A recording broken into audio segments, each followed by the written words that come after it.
البدع والأهواء، أهل البدع العقائدية وأهل البدع السياسية. نقول بيننا وبينكم السلف، بيننا وبينكم الكتب، كان فيقول البدع بيننا وبينكم. Bismillahirrahmanirrahim. Kita masuk kepada Riyadhus Shalihin, kitab yang baru, kitab ketiga. Qala rahimahullahu ta'ala as-salis kitabu adabit ta'am. Kitab adab makanan. Maksudnya adalah adab memakan makanan tentunya. Al-babul mi'ah, bab yang ke-100.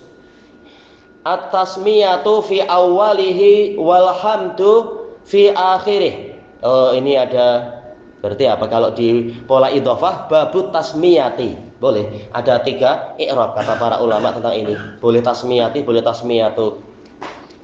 Yaitu membaca bismillah di bagian awalnya dan mengatakan alhamdulillah di bagian akhirnya. Yang diinginkan oleh Imam An-Nawawi di dalam bab ini adalah membahas tentang disyariatkannya berzikir di awal dan di akhir. Apakah wajib atau mustahab? Ini ada perinciannya. Kita masuk kepada hadisnya. Al-hadisus sab'un ba'da sab'imi'ah, 770 untuk cetakan yang ini. Wa an Umar bin Abi Salamah radhiyallahu anhuma qala li Rasulullah sallallahu alaihi wasallam. Dari Umar bin Abi Salamah radhiyallahu anhu yang mengatakan Rasulullah sallallahu alaihi wasallam berkata kepada saya, "Samillah, sebutlah nama Allah, wa kul bi yaminik, dan makanlah dengan tangan kananmu, wa kul mimma yalik, dan makanlah dari apa yang dekat denganmu." Muttafaqun alaih. Baik, ini diriwayatkan oleh Imam Bukhari Muslim ma'ruf. Umar bin Abi Salamah ini min sighari sahabah, sahabat kecil. Ini anak tirinya Nabi. Dia anak kandung dari Abu Salamah. Abu Salamah Abdullah Al-Makhzumi. Beliau wafat setelah apa? Yaitu beliau terluka pada waktu perang Uhud. Kemudian setelah sebulan luka beliau mulai sembuh. Ternyata ada jihad berikutnya lagi. Nah, beliau sebagai pemimpin jihad. Jadi ada tambahan pahala lagi dan menang lagi, yaitu dalam perang setelah Uhud beliau menang. Hanya saja tatkala beliau pulang lukanya jadi terbuka lagi, akhirnya beliau wafat mendapatkan mati syahid. Dan ini keutamaan sebenarnya adalah apa? Mendapatkan mati syahid untuk perang Uhud. Namun Allah memberikan tambahan amal soleh lagi, amalan jihad lagi sebelum beliau wafat. Ini keutamaan. Nah, setelah masa-masa itu kemudian setelah selesai iddahnya Ummu Salamah dan beliau kebingungan apakah ada orang lebih baik dari Abu Salamah yang akan melamarku. Tahu-tahu Nabi Muhammad merisik merisik siapa? Ummu Salamah. Ummu Salamah mengatakan, "Wahai Rasulullah, saya ini sudah tua dan anak saya banyak dan saya ini pencemburu." Maka Rasulullah mengatakan, masalah kecemburuan semoga Allah menghilangkannya darimu. Maksudnya menghilangkan yang berlebihan. Cemburu ini itu tanda cinta, tapi yang berlebihan semoga Allah menghilangkannya. Masalah anak yang banyak, anakmu adalah anakku juga, jadi aku yang akan mengurusinya juga. Nah, termasuk adalah ini Umar bin Abi Salamah. Adapun masalah engkau sudah tua, aku pun sudah tua. Ini apa? Rasulullah menikah bukan semata-mata masalah apa kata para orientalis itu, masalah seksual, masalah libido, bukan, tetapi adalah untuk kebaikan Ummu Salamah sendiri. Kasihan sudah mulai tua tapi ternyata apa istilahnya itu pelindungnya yaitu suaminya malah wafat.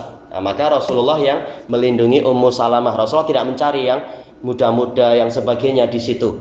Tetapi ada hikmah yang besar sekaligus untuk menarik hati Bani Makhzum.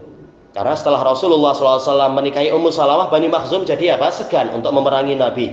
Bahkan setelah itu banyak yang masuk Islam. Ini adalah keutamaan besar yang seperti ini. Bani Makhzumi, dari Quraisy, ya dari Quraisy. Jadi banyak hikmahnya, bukan istilahnya semata-mata mencari daun muda kata orang-orang, bukan demikian. Baik. Nah, tatkala Umar bin Abi Salamah ini menjadi anak tiri Nabi, maka beliau pun sering makan bersama Nabi. Sebagaimana dalam riwayat yang lebih lengkap dikatakan, tangan saya kemudian tatkala makan, tangan saya itu menyebar ke sana kemari, mengambil makanan sesuka hatinya. Maka Nabi mengatakan, "Ya gulam, samillah, wahai anak kecil, sebutlah nama Allah." Dijelaskan oleh Imam As-Sun'ani, ini wajib karena memang apa? Nabi mendatangkan pola perintah dan asal dari perintah adalah lil wujub. Apalagi dalil-dalil yang lain menunjukkan kalau tidak menyebutkan nama Allah, setan akan ikut makan. Dan jelas apa? Ini adalah perkara yang buruk. Gimana kita membantu setan? Membantu setan haram, membantu penjahat itu haram. Yang dibantu adalah orang yang baik mestinya. Maka membaca bismillah adalah wajib.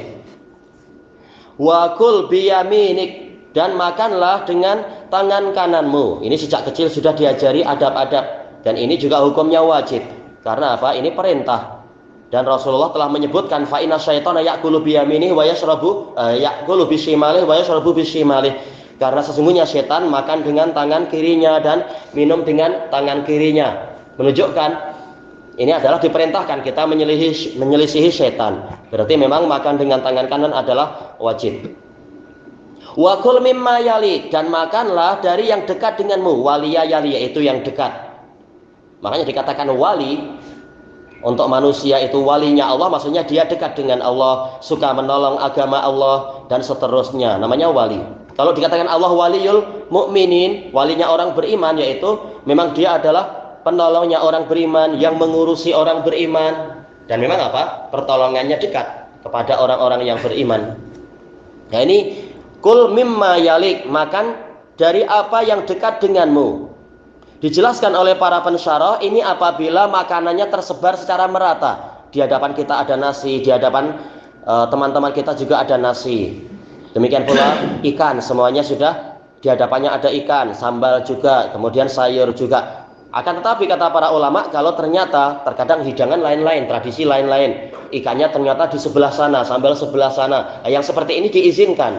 Untuk apa? Tangannya agak menjauh, mengambil bagian yang memang dia tidak mendapatkannya, itu boleh. Baik. Jadi tidak kemudian seperti ucapan Aqlaniun. Ada sebagian Aqlaniun mengatakan kalau hanya makan yang di depan kita, hanya nasi, sambal dan sedap-sedap di sana, kasihanlah kita. Bukan seperti itu. Anda baca dulu penjelasan para pensyarahnya, karena satu dalil akan dijelaskan oleh dalil-dalil yang lain. Baik. Nah, dalil-dalil yang lain menunjukkan yaitu kita boleh mengambil apa yang menjadi hak kita. Takkan kita ini haknya adalah nasi, sementara yang lain haknya hanya ikan, yang lain lagi haknya hanya sambal. Kasihan lah kalau seperti itu. Jelas ma'ruf, maksudnya adalah ini untuk dibagi sama-sama. Baik. Inti pembahasannya apa? Yaitu at-tasmiyah, membaca bismillah. Walaupun di sini ada semacam iskal, kerumitan. Di dalam hadis Umar bin Abi Salamah tidak disebutkan bismillah itu di awalnya. Padahal babnya adalah bismillah di awalnya, alhamdulillah di akhirnya. Nabi hanya mengatakan sebut nama Allah. Tetapi sebagaimana telah dijelaskan tadi, satu dalil itu dijelaskan oleh dalil-dalil yang lain. Yaitu dalil lain telah mengatakan setan akan ikut makan apabila kita tidak membaca bismillah. Berarti kapan mestinya? Bila kita membaca bismillah, tentunya sejak awal. Jangan membaca bismillah setelah selesainya nasinya dan lain-lainnya habis dimakan setan baru baca bismillah. Ini rugi.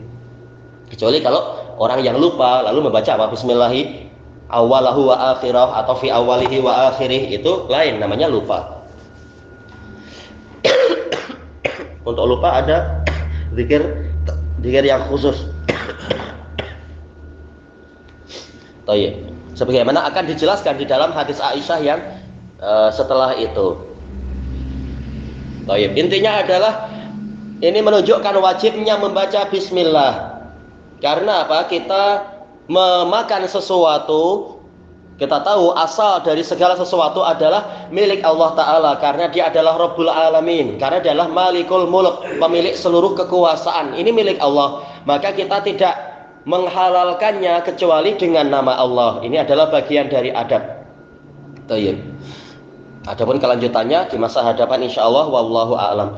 Walhamdulillahirabbil alamin.